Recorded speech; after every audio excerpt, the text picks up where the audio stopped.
if the cost of a dozen soaps is rupees 396, what will be the cost of 35 such soaps? ஒரு dozen சோப்புகளின் விலை ரூபாய் 396 எனில் 35 சோப்புகளின் விலை என்ன? இப்போ இந்த கொஸ்டினில் என்ன கொடுத்துருக்காங்கன்னா, ஒரு டஜன் சோப்போட விலை கொடுத்துருக்காங்க. ஒரு டஜன் அப்படின்னா நமக்கு 12ன்னு தெரியும். 12 சோப்புகளின் விலை ரூபாய் 396ன்னு கொடுத்துருக்காங்க. அப்படின்னா 35 சோப்புகளின் விலை என்னன்னு கேட்டிருக்காங்க. கேட்டிருக்கிற சோப்புகளின் எண்ணிக்கை வந்து 12ஓட மடங்குகளாக இருந்தால் இதிலேருந்து டைரெக்டாக நம்ம பெருக்கி எழுதிடலாம். ஆனால் இது 12ஓட மடங்குகளாக இல்லை. அப்போ என்ன பண்ணணும்னா, ஒரு சோப்போட விலை கண்டுபிடிக்க போகிறோம். ஒரு சோப்போட விலையை 35ஆல் மல்டிப்ளை பண்ணோன்னா நமக்கு 35 சோப்ஸோட ப்ரைஸ் வந்து நமக்கு கிடச்சிரும். ஒரு சோப்போட விலையை எக்ஸ்ன்னு எடுத்துக்கிடுவோம்.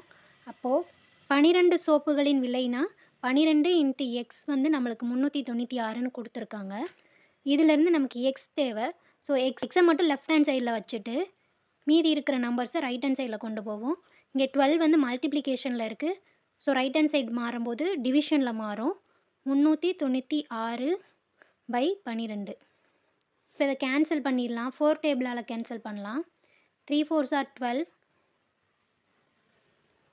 9 4s are 36, remaining 3, again 9 4s are 36. இப்போ 3 டேபிளில் கேன்சல் பண்ணலாம். 1 3 is 3, 3 3s are 9, 3 3s are 9.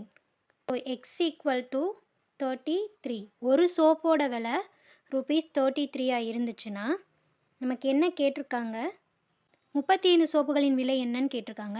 அப்போ அந்த 33ஐயும் 35ஐயும் மல்டிப்ளை பண்ணணும். So 35 into X which is equal to 35 into எக்ஸுக்கு பதிலாக 33.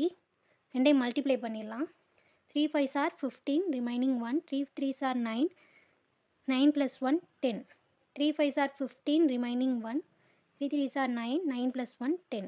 ஸோ இதை ஆட் பண்ணோன்னா 5 5, இங்கே 1 1. So the answer is 1155. Option B is the correct answer.